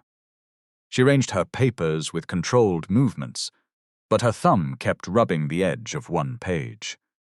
At 10 exactly, the board secretary opened the meeting. She acknowledged the interim court order and stated that no transfer could be completed before the end of proceedings. Then she introduced Victor to present the restructuring plan. Victor stood, his voice carried easily through the hall. For 12 years, this company's mission has been larger than any one individual. Recent events have damaged liquidity, supplier confidence, and public trust. We face urgent obligations of 23 billion naira, including bank facilities, fuel contracts, and overdue operating expenses. Slides appeared behind him. Red numbers. Falling revenue. Empty credit lines. Our proposal is painful but necessary. The sale of 3 non-core facilities to Harbour Crest Assets will provide immediate liquidity, protect 741 jobs, and allow the company to continue serving farmers across the country. A shareholder raised his hand. Why is the sale price below the independent valuation? Victor did not blink. Distressed assets do not sell at ideal prices. Another asked, who owns Harbour Crest? A consortium of private investors. Which investors? Commercial confidentiality prevents full disclosure at this stage. Murmurs moved through the hall. Victor lifted one palm. We must not allow rumors to destroy the only viable rescue plan. Some individuals are using a domestic employee with stolen records to create delay while wages remain unpaid. His eyes found Sade in the third row. The court has not validated those accusations. It has granted a temporary pause based on incomplete information. Bola wrote something on a yellow pad. Sade kept her hands on her lap. Victor continued. The truth is simple. The former chief executive approved the transactions now under question. His household staff had access to private documents. The same staff member removed company papers and now claims expertise after attending a few evening classes. A few people turned to look at Sade. Kemi leaned towards her microphone. We must also recognize the possibility that vulnerable staff were manipulated by a desperate man trying to regain control. Niyi's jaw tightened. Bola touched his sleeve without looking at him. Wait. The board secretary opened the floor for formal objections. Bola rose. My client, Miss Sade Okoro, is a registered shareholder. We request permission to present material relevant to the proposed transaction and to the adequacy of disclosure. Victor folded his arms. This is not a courtroom. No, Bola said. That is why the shareholders should see what management did not show them before asking for their votes. The board secretary conferred with 2 directors. You have 20 minutes. Bola nodded. Tola George will begin. Tola walked to the lectern with her laptop. Victor's face changed for the first time. Not much, only enough for Sade to see. Tola connected the laptop. The first slide showed a table of 6 suppliers. I served as a compliance officer at Adebayo Harvest Logistics until my dismissal 11 months ago, she said. Between February and June of last year, I reviewed vendors receiving repeated payments below the threshold requiring enhanced board approval. She highlighted 3 columns. 6 vendors used the same company secretary. 4 used the same registration contact address. 3 listed telephone numbers answered by the same individual. Victor switched on his microphone. These were preliminary observations. Ms. George was dismissed for retaining restricted data. Tola looked at him. I retained my own reports and emails after my access was disabled. The source invoices presented today were obtained separately and will be subject to independent verification. She changed the slide. Dates appeared beside the 3 cold stores. On March 11, Cold Store 3 was shut for electrical rewiring. Yet Harbour Diesel and Components invoiced the company for fuel delivered there at 2:40 that afternoon. Gate records show no tanker entry. Another slide. On March 18, a generator listed as repaired by the same vendor had already been removed from service 91 days earlier. A shareholder leaned towards his neighbor. Victor spoke again. Operational records are often entered after the fact. There may be coding errors. Tola nodded. That is possible, which is why one error should not be treated as fraud. She displayed a chart, but 43 transactions carrying related contract codes deserve explanation. The hall grew still. Sade watched Victor's left hand close around his pen. Tola continued. The code AHDC417 appeared in industrial maintenance, diesel supply, and executive residence expenses. It was charged across locations with incompatible equipment and capacities. Bola called Sade. She stood. The walk to the lectern was less than 20 meters. It felt longer than the road from Ajegunle to Ikoyi. Kemi leaned back in her chair. Her eyes traveled over the cobalt uniform and mustard scarf with open disgust. Sade placed her notebook on the lectern. My name is Sade Okoro. I worked in Mr. Adeyemi's residence for 6 years. My duties included receiving household supplies, recording generator readings, and checking deliveries when authorized staff were absent. Victor's lawyer objected from the front row. She is reading from private household notes with no audit status, Bola answered. She is describing records she made in the ordinary course of her work. The board secretary allowed her to continue. Sade opened the notebook. On May 3 at 5:20 in the morning, the tank reading was 4,812 liters. Later that day, an invoice stated that 14,800 liters had been delivered. The tank capacity is below 6,000 liters. A murmur rose. She waited. On May 14, a driver brought another acknowledgement for 14,800 liters. No tanker entered the compound. At 3:12 the following morning, the tank gauge showed 973 liters. Victor turned on his microphone. Did you calibrate the gauge? No, sir. Did you inspect the supplier's depot? No, sir. Are you a certified auditor? No, sir. He leaned forward. Then you cannot establish that any fuel was missing. Sade looked at him. No, sir. I can establish what the gauge showed, what the tank could hold, what the invoice claimed, and what entered through the gate. A few heads lifted. She continued. I am not here to claim knowledge I do not have. Her finger rested on the page. I am here because the numbers did not agree, and the people paid to explain them told me to face my mop. Somebody at the back said, yes. The board secretary called for order. Sade displayed the photograph of the payment acknowledgement. Victor's signature appeared beneath the handwritten bank account correction. This paper was among records Madam Kemi instructed me to shred. Kemi's microphone came on sharply. That is a lie.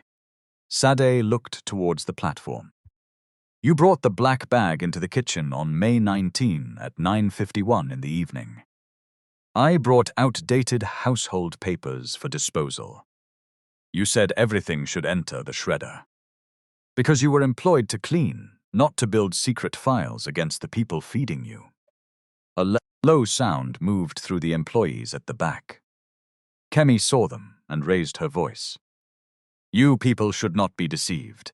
This woman came to the house with one cheap bag and village slippers. We gave her a room. We gave her food.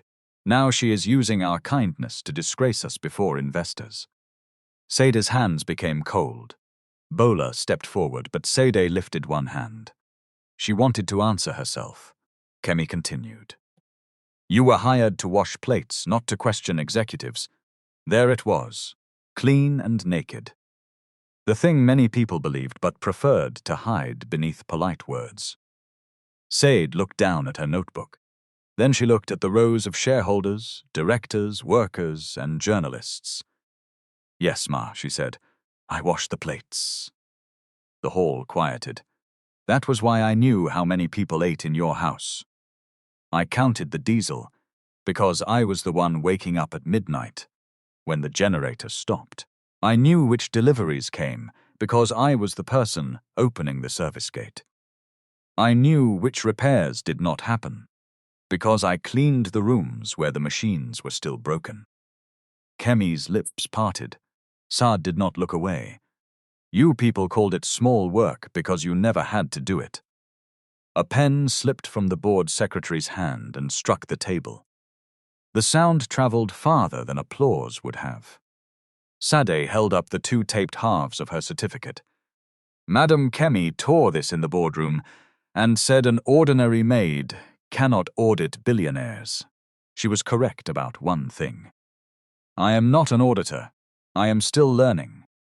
She placed the certificate beside the notebook. But learning is not a crime. Noticing is not theft. And poverty does not make a person blind. Dare lowered his head at the back of the hall. Niyi did not move. Kemi reached for her water glass. Her fingers missed it once. Bola took over. We now come to the proposed buyer. Tola displayed company registration extracts obtained through public searches and filed with the court bundle. Harbour Crest Assets lists one corporate subscriber that also holds interests in 2 of the 6 vendors identified in the compliance review.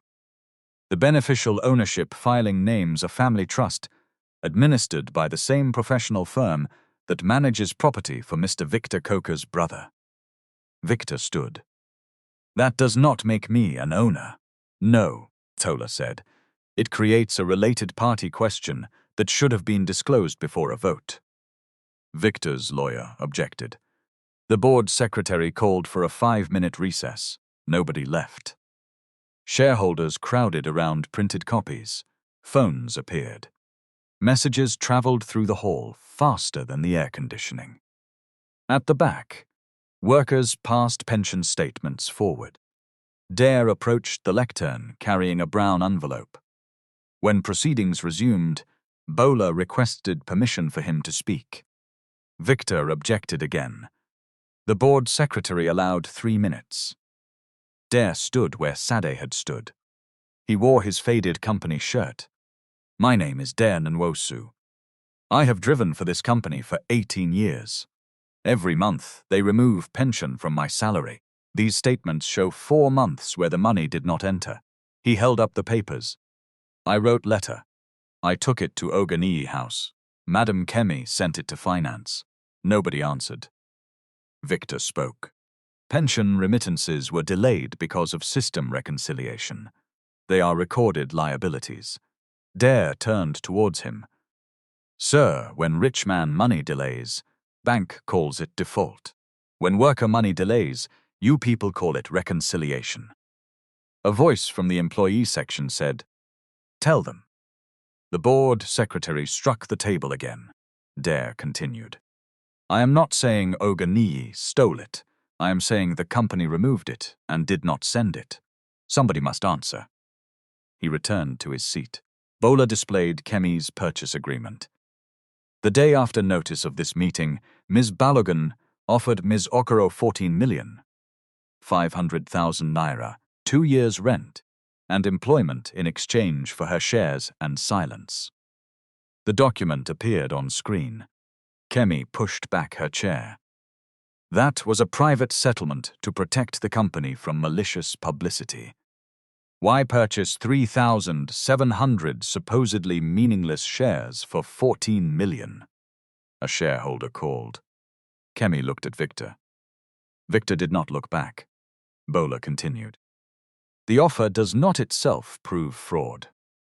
It proves management understood that Ms. Okoro's standing could interfere with this transaction. Yet management did not disclose the related party concerns now visible in the vendor records. The representative of a large investment fund rose. Our fund requests immediate adjournment of the vote, pending an independent forensic review and full beneficial ownership disclosure. Another institutional shareholder seconded the request. Victor turned to the board secretary. The company cannot survive indefinite delay. The fund representative replied. It may not survive selling essential assets to an undisclosed related party either. The hall broke into overlapping voices. Victor switched on his microphone. This is manipulation. Mr. Adeyemi has arranged a spectacle to recover power he lost through his own negligence. Every head turned towards Niyi. Bola whispered, You do not have to speak. Niyi stood anyway. He walked to the lectern slowly. The giant screen behind him still showed his signature on the loan instruction. For years he had spoken from stages where people introduced his achievements first. Founder. Chairman. Billionaire. Visionary. Nobody introduced him now. My name is Niyi Adeyemi, he said. A few people shifted. I founded this company. That fact does not excuse what happened under my leadership. Victor watched without blinking. Niyi rested both hands on the lectern. I signed the restructuring agreement without reading every appendix. I relied on Victor Coker's review, but the signature was mine. A ripple moved through the hall. I failed to act on compliance warnings sent from Tola George's office. Whether my assistant replied, or I allowed the matter to be closed without reading it, the responsibility remained mine. Tola looked down at the table. I did not verify that pension deductions reached workers' accounts. I did not visit the rest area where our drivers slept. I did not know Sade Okoro was studying accounting.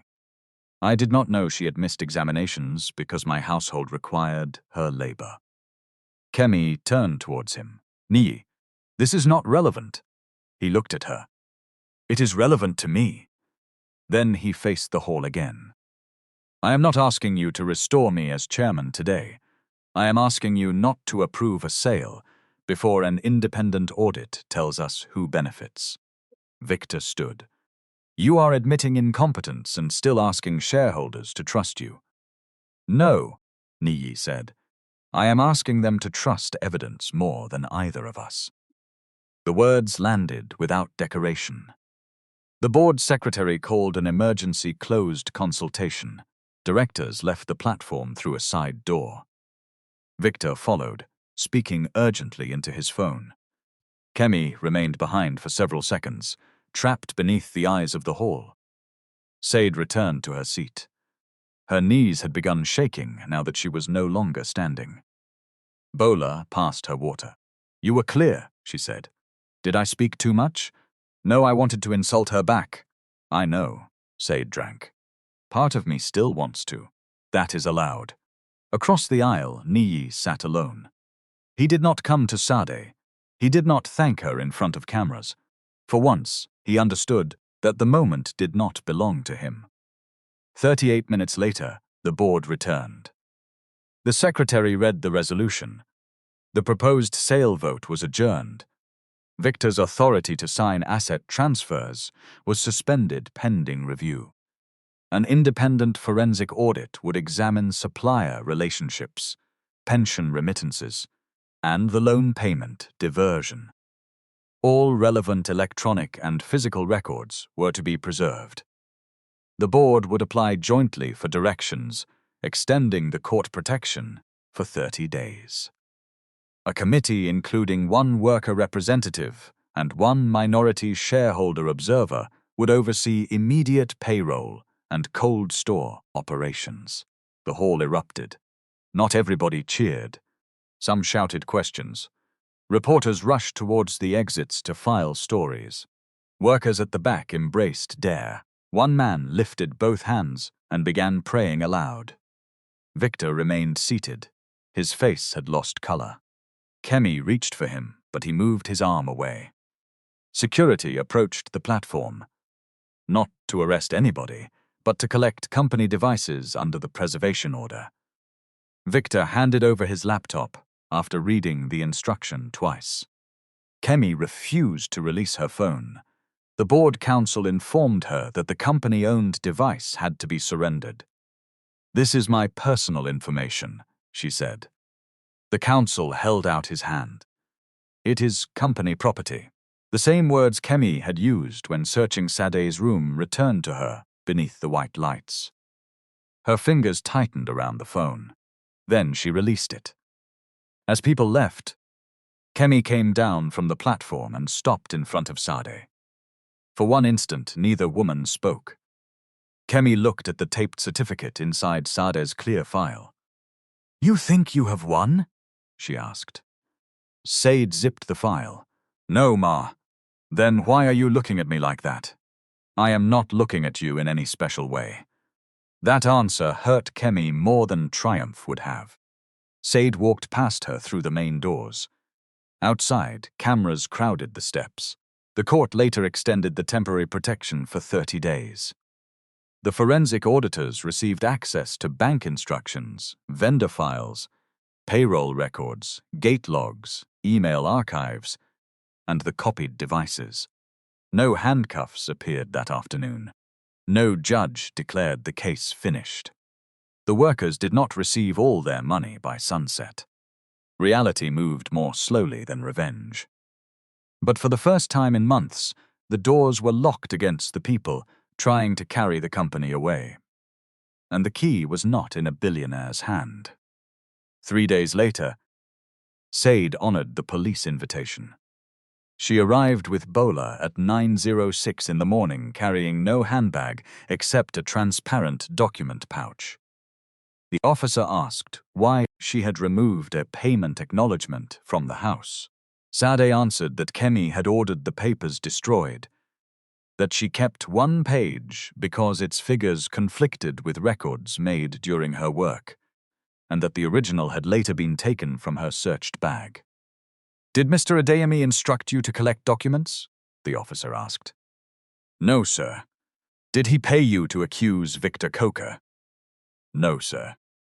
"Did you send anything to journalists?" "No, sir." Bola supplied the preservation notices, the court filings, and the dates on which Sade had emailed photographs to herself before the press story appeared. The timestamps mattered. They showed she had recorded the documents, but they did not show any contact with the reporters who published the dossier. The interview lasted 2 hours and 23 minutes. Nobody apologized when it ended. The officer simply closed the file and said they might call again. Outside the station, Sade leaned against the car and let out the breath she had been controlling since morning. Niyi was waiting across the road. He had wanted to enter with her. Bola had refused. "This is her statement, not your stage," she told him. When Sade crossed over, Niyi asked, "Are you all right?" "I am hungry." He nodded towards a roadside food cellar. They ate rice from plastic plates beneath an umbrella that leaked at one corner. Niyi did not ask what she had told the police. Sade noticed that. It was a small improvement. Small things counted. The first audit team entered Adebayo Harvest Logistics on a Monday morning carrying sealed evidence bags, external hard drives, and a list of questions nobody inside the finance department wanted to answer. They stayed for 10 months. The work was not dramatic to watch. There were no shouting matches in dark rooms. No single folder opened to reveal everything. The auditors compared one bank instruction with another. They traced registration numbers.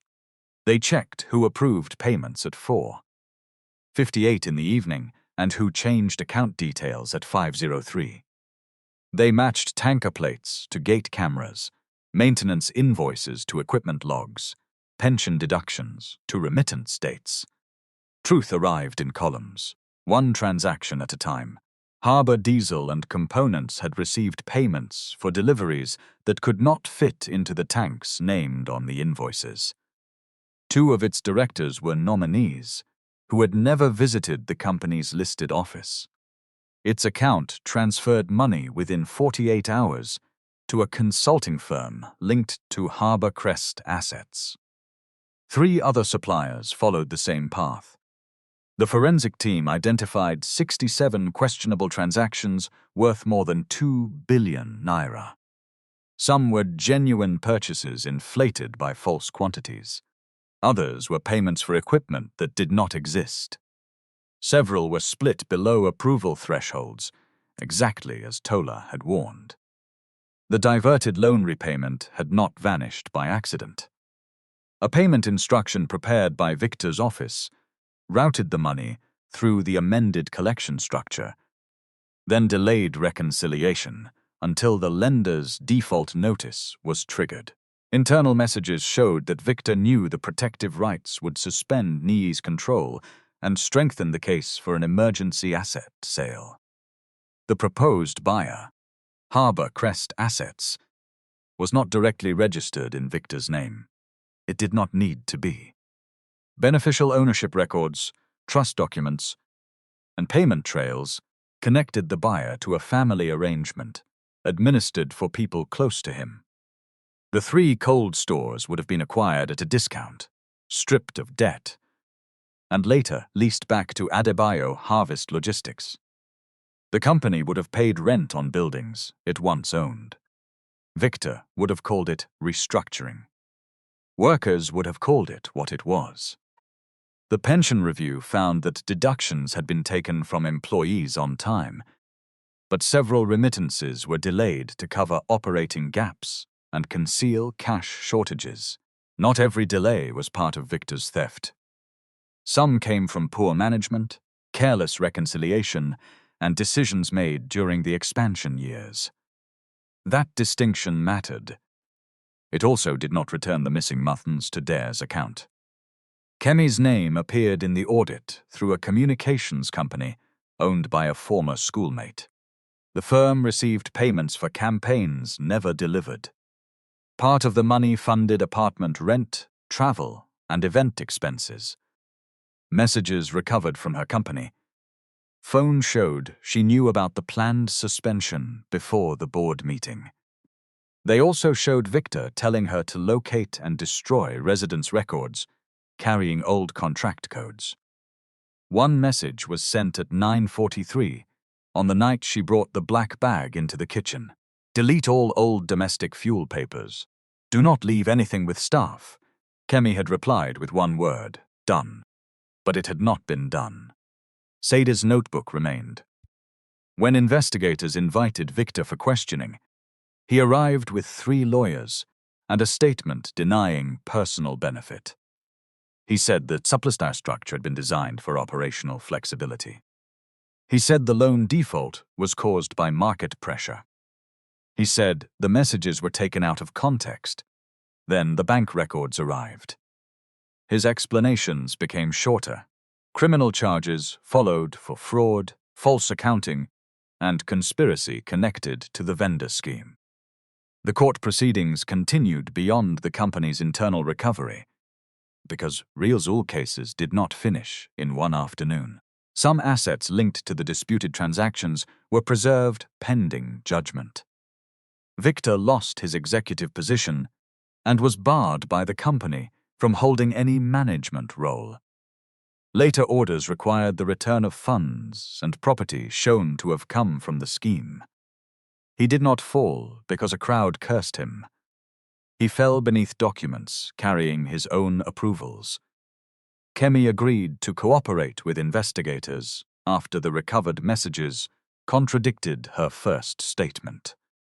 She returned part of the money received through the communications contracts and surrendered claims to company-funded benefits. Her lawyers negotiated the extent of her liability, but they could not negotiate away the public correction. The board required her to withdraw the accusation that Sade had leaked the press dossier. The statement was read at a staff meeting and published wherever the accusation had appeared. Sade stood at the back when Kemi delivered it. Kemi wore a plain navy dress. No scarlet, no gold heels. Her voice remained controlled until she reached Sade's name. My allegation that Miss Sade Okoro supplied documents to the press was unsupported and wrong, she read. I also acknowledge that my treatment of her during the emergency board meeting was degrading and unacceptable. The room was quiet. Kemi looked up from the paper. For the first time, she had to meet the eyes of cleaners, drivers, kitchen staff, warehouse hands, and security officers without a title protecting her from their judgment. She finished the statement. Nobody clapped. Sade did not smile. An apology could name the wound. It could not travel backwards and stop the hand. The recovery plan followed, an order Bola had insisted upon from the beginning.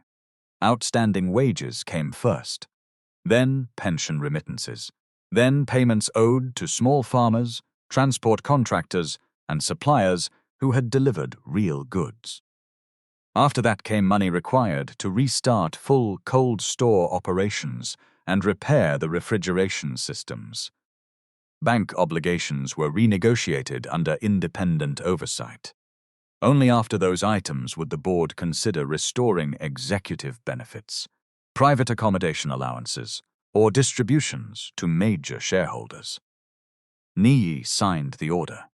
This time, he read every page. He used a pen to mark clauses and asked questions until the lawyers became tired. When one advisor told him a section was standard, Niyi pushed the document back. Standard nearly buried us before, he said. Explain it. He did not return as an unquestioned chairman. The board appointed him interim managing director under an 18-month supervision arrangement. Major payments required 2 independent approvals. The External Audit Committee reported directly to the board. A worker representative joined the oversight group. The company published quarterly updates on pension remittances and related party transactions. Niyi's office was smaller than the one he had lost. The first morning he entered it, there was no photograph of himself on the wall. He left it that way. Dare became the workers' representative on the Oversight Committee. At his first meeting, somebody handed him a 200-page board pack and asked whether he had any comments. Dare placed 4 pension statements on top of the pack. I have comments from 18 years, he said. Nobody laughed. Tola returned as an independent compliance advisor, not as Niyi's employee. Her contract stated that she could report concerns directly to the audit committee without management approval. The first report she submitted was 19 pages long. Niyi read all 19. Then he called her. I saw your recommendation on vendor verification. Tola waited. And I agree with 7 points. I want to understand the 8th. There was a pause on the line. Which 8th? She asked. They argued for 20 minutes. It was the first disagreement between them that did not end with somebody losing a job. Sade's own future moved more slowly. The company compensated her for the salary Kemi had withheld and for the unlawful handling of her personal belongings. A separate settlement address the public humiliation and false accusation. The amount was enough to change her living conditions, but not enough to turn her into the kind of overnight millionaire people like to invent after a difficult story.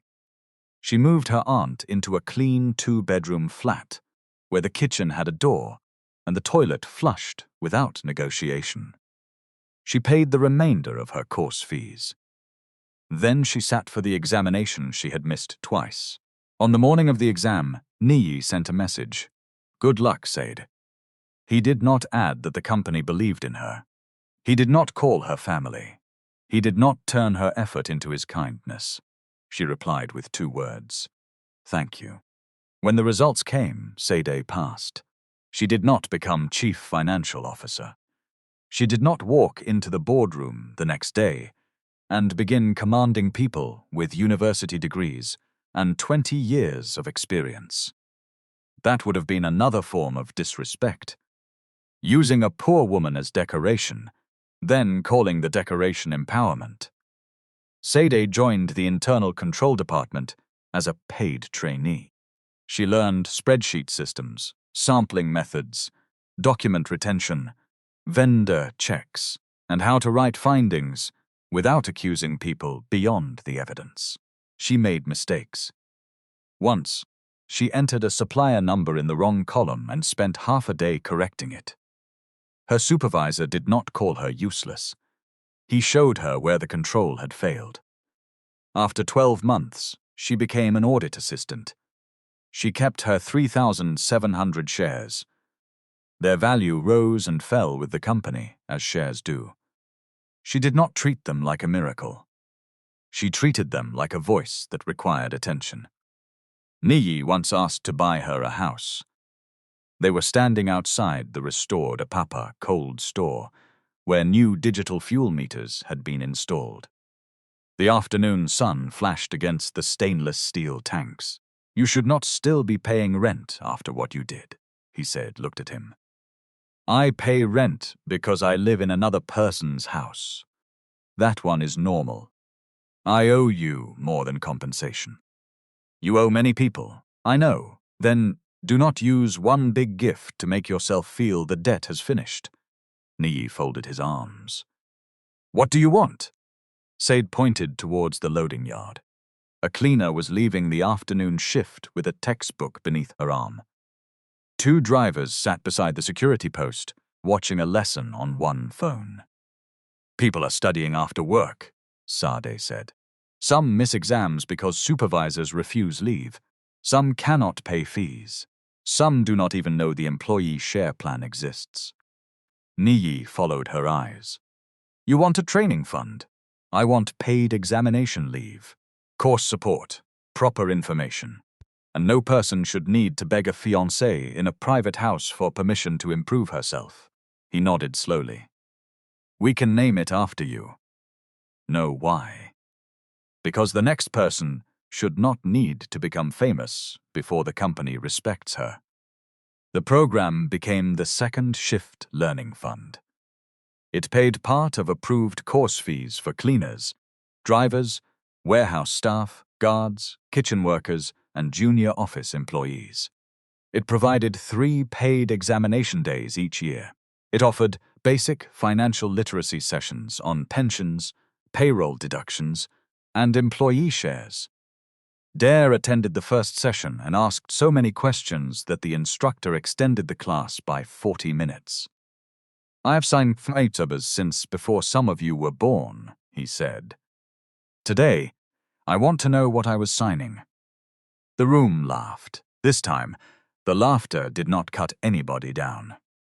11 months after the extraordinary meeting, Niyi called all staff to the central warehouse. No stage had been built. There were no branded lights or television cameras.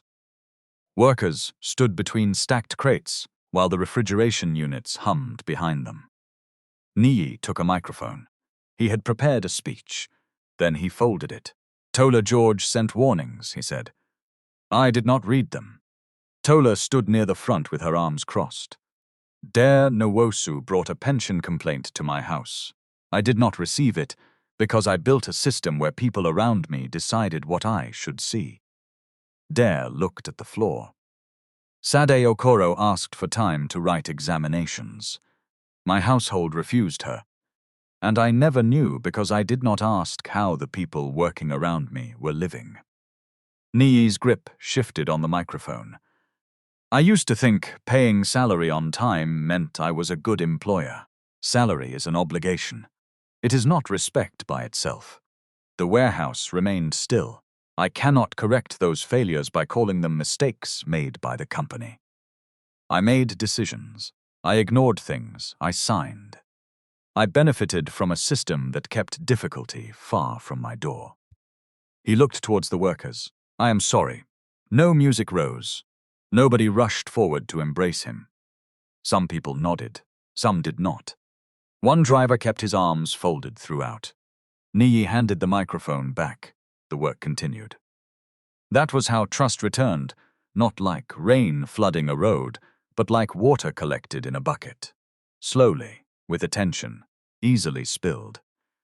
1 year after Sade entered the conference center through the front door, she attended a controls meeting on the 13th floor of the Apapa office, the same floor where Kemi had emptied her handbag. The boardroom table had been replaced, but Sade still remembered where the bus card landed, where the painkillers rolled, where one half of her certificate stopped beside Victor's glass. She carried a laptop now, along with the old notebook. Not for evidence, for memory. A young operations director was presenting monthly fuel usage. He spoke quickly, moving past one invoice, flagged by the new monitoring system. It is only a minor capacity mismatch, he said. Likely data entry. We can clear it and continue. Sade checked the amount. The invoice claimed a delivery larger than the receiving tank by 619 liters. She raised her hand. The director sighed. Ms. Okoro, the financial value is not material. Before she could answer, Niyi reached across the table and pulled the invoice back to the center. We have already paid once for ignoring small records, he said. The director stopped. Niyi turned to Sade. What do you need to verify it? Gate record. Tank reading before and after. Vehicle plate. Approval trail. Get them. Sade opened her notebook. Outside the glass wall, refrigerated trucks moved through the yard, carrying food towards markets across Lagos. The company had not become perfect. No company did. People still made errors. Managers still became impatient. Workers still had to insist on being heard. But the small things were no longer automatically thrown away. A receipt could be checked. A driver could ask where his pension went. A cleaner could sit at the table without pretending she had never held a mop. The procedures in any real financial dispute would differ.